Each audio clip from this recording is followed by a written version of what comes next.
씨앗을 심어요. 사랑하는 친구들, 말씀 씨앗 시간이에요. 오늘 말씀은 사무엘상 4장부터 6장까지 말씀이에요. 다 함께 말씀 씨앗 심을게요. 사무엘상 4장. 사무엘에 대한 소식이 온 이스라엘에 퍼졌습니다. 그때에 이스라엘 사람들이 블레셋 사람들과 싸우러 나갔습니다. 이스라엘 사람들은 에베네셀에 진을 쳤고 블레셋 사람들은 아벡에 진을 쳤습니다. 블레셋 사람들은 대형을 갖추어 이스라엘 사람들과 싸울 준비를 했습니다. 싸움이 시작되자 블레셋 사람들이 이스라엘 사람들을 물리쳐 이겼습니다. 블레셋 사람들은 이스라엘 군인 4,000명 가량을 죽였습니다. 그러자 나머지 이스라엘 군인들이 자기들 진으로 돌아갔습니다. 이스라엘의 장로들이 말했습니다. 어찌하여 여호와께서는 오늘 우리를 블레셋 사람들에게 지게 하셨을까? 여호와의 언약궤를 실로에서 이곳으로 가져오자. 그리고 그 언약궤를 우리 가운데 있게 하자. 그러면 하나님께서 우리를 원수에게서 구해 주실 것이다. 그리하여 이스라엘 백성은 실로에 사람을 보냈습니다. 그들은 만군의 여호와의 언약궤를 가지고 왔습니다. 엘리의 두 아들인 홈니와 비느하스도 하나님의 언약궤와 함께 있었습니다. 여호와의 언약궤가 진으로 들어오자 이스라엘 사람들은 모두 기뻐서 땅이 울릴 정도로 크게 소리를 질렀습니다. 블레셋 사람들이 이스라엘의 외치는 소리를 듣고 물었습니다. 히브리 사람들의 진에서 나는 이 소리는 도대체 무슨 소리인가? 블레셋 사람들은 여호와의 궤가 히브리 사람들의 진에 왔다는 것을 알게 되었습니다. 그들은 두려워하며 말했습니다. 신이 히브리 사람들의 진에 왔다. 큰일 났다. 전에는 이런 일이 없었다. 도대체 이 일을 어떻게 하면 좋으냐? 누가 우리를 이 강한 신에게서 구해줄 수 있을까? 이 신은 광야에서 이집트 사람들에게 온갖 괴로움을 주었던 바로 그 신이다. 블레셋 사람들아, 용기를 내어라. 사내답게 싸워라. 전에 히브리 사람들은 우리의 노예였지 않았는가? 이제 사내답게 싸우자. 그렇지 않으면 너희는 그들의 노예가 될 것이다. 그리하여 블레셋 사람들은 용감하게 싸워 이스라엘 사람들을 물리쳐 이겼습니다. 이스라엘의 군인들은 모두 자기 집으로 도망쳤습니다. 이스라엘은 크게 져서 군인 3만 명을 잃었습니다. 게다가 하나님의 궤를 블레셋 사람들에게 빼앗겼습니다. 엘리의 두 아들인 홈니와 비느하스도 죽었습니다. 그날 어떤 베냐민 사람이 싸움터에서 달려왔습니다. 그 사람은 너무나 슬퍼 자기 옷을 찢고 머리에 재를 뒤집어 쓴 채 달려왔습니다. 그 사람이 실로에 이르렀을 때 엘리가 길가에 앉아 있었습니다. 엘리는 의자에 앉아 소식이 오기만을 기다리고 있었습니다. 엘리는 하나님의 궤 때문에 걱정이 되었습니다. 베냐민 사람이 실로에 이르러 나쁜 소식을 전하자 마을의 모든 백성들이 큰 소리로 울었습니다. 엘리는 그 우는 소리를 듣고 이게 무슨 소리냐 하고 물었습니다.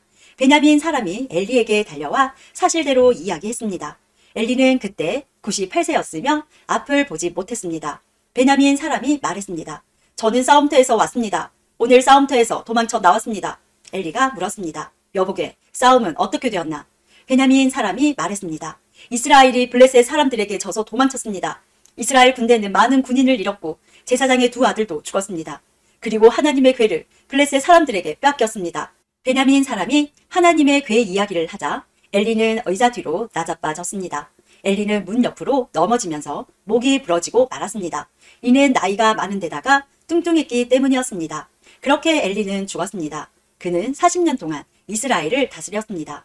엘리의 며느리인 비느하스의 아내가 임신하여 아기를 낳을 때가 다 되었습니다.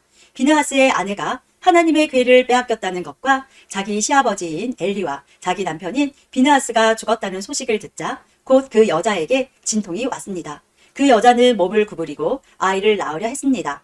아기 엄마는 죽어가고 있었습니다. 그때 아기 낳는 것을 도와주던 여자가 말했습니다. 걱정하지 말아요. 아들을 낳았어요. 비느하스의 아내는 정신이 없어 대답하지 못했습니다.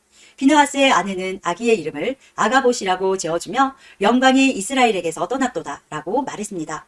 하나님의 궤를 빼앗겼고 자기 시아버지와 남편도 죽었기 때문이었습니다. 비느하스의 아내가 말을 했습니다. 하나님의 궤를 빼앗겼으니 영광이 이스라엘에게서 떠났도다. 5장.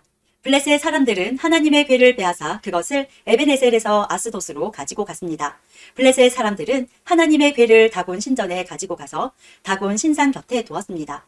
아스돗 백성이 이튿날 아침에 일찍 일어나 보니 다곤 신상이 얼굴을 땅에 대고 여호와의 궤 앞에 쓰러져 있었습니다. 그래서 아스돗 백성은 다곤 신상을 제자리에 다시 올려놓았습니다. 이튿날 아침 아스돗 백성이 잠에서 깨어 일어나 보니 다곤 신상이 또 땅에 쓰러져 있었습니다. 다곤은 여호와의 궤 앞에서 머리와 손이 부러져 몸통만 남은 채 문지방에 엎드려 있었습니다. 그래서 오늘날까지도 다곤의 제사장들과 아스돗의 다곤 신전에 들어가는 사람들은 그 문지방을 밟지 않습니다. 여호와께서는 아스돗과 그 이웃 백성에게 벌을 주셨습니다. 여호와께서는 피부에 종기가 나는 큰 고통을 그들에게 주셨습니다. 아스돗 백성은 그런 일이 일어나는 것을 보고 말했습니다.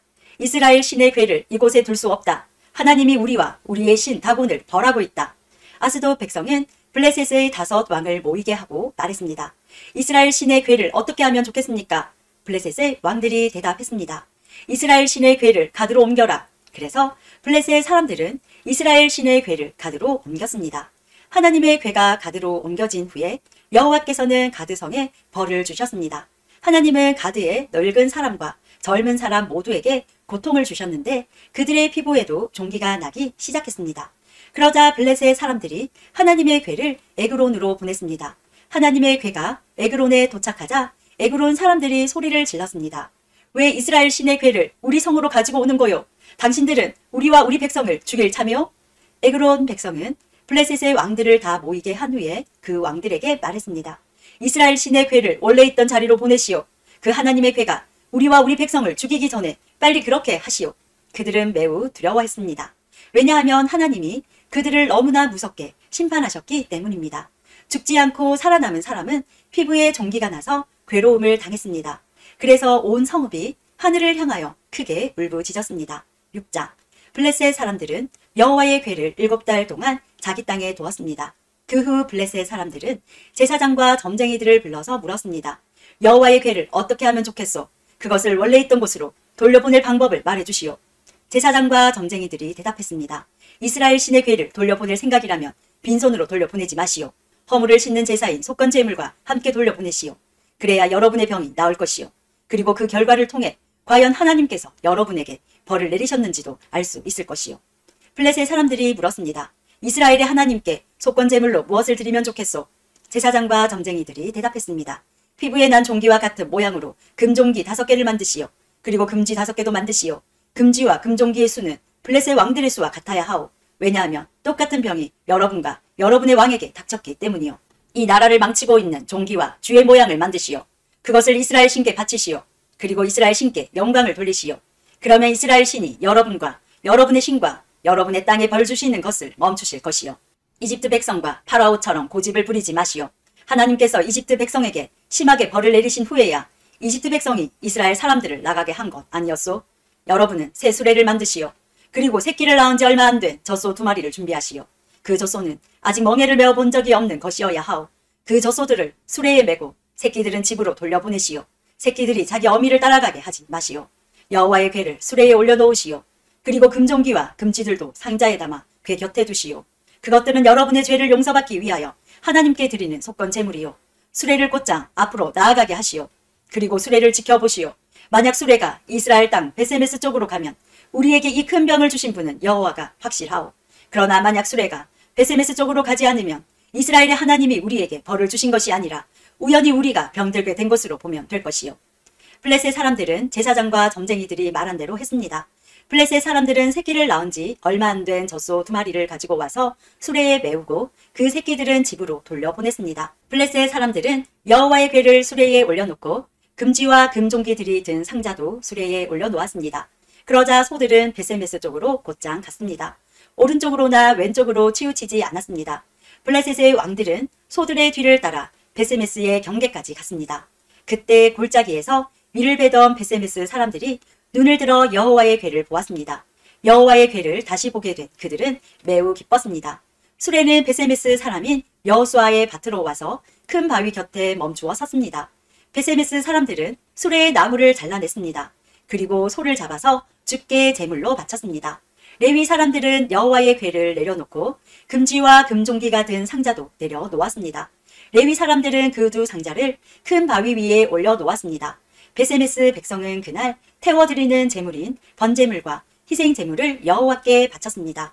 블레셋의 5 왕은 이 모든 일을 지켜보고 그날 에그론으로 돌아갔습니다. 블레셋 사람들이 보낸 금종기는 여호와께 바치는 허물을 싣는 제물인 속건 제물이었습니다. 금종기를 보낸 마을의 이름은 아스돗, 가사, 아스글론, 가드, 그리고 에그론입니다. 블레셋 사람들은 금지도 보냈는데 금쥐의 숫자는 블레셋 왕들이 맡은 마을의 숫자와 같았습니다. 금쥐를 보낸 마을 중에는 성벽을 가진 굳건한 성도 있었고 시골 마을들도 있었습니다. 베세메스 사람들이 여호와의 궤를 올려놓았던 큰 바위는 지금도 베세메스 사람 여호수아의 밭에 그대로 있습니다. 그런데 베세메스 백성 중 여호와의 궤를 들여다본 사람들이 있었습니다. 그러자 여호와께서는 그들을 쳐 70명을 죽이셨습니다. 베세메스 백성은 여호와께서 자기들에게 그토록 무섭게 벌 주시는 것을 보고 소리내어 울었습니다. 그들은 이렇게 말하였습니다. 누가 이 거룩한 하나님 여호와 앞에 설 수 있겠는가? 이 여호와의 궤를 어디로 보내야 하는가? 베세메스 백성은 기럇 여아림 백성에게 명령을 받고 심부름하는 사람들을 보내어 이렇게 말했습니다. 블레셋 사람들이 여호와의 궤를 돌려보냈소. 이리로 와서 그것을 당신들의 성으로 가지고 가시오. 오늘도 말씀 씨앗 모두 잘 심었어요. 우리 내일 또 만나요.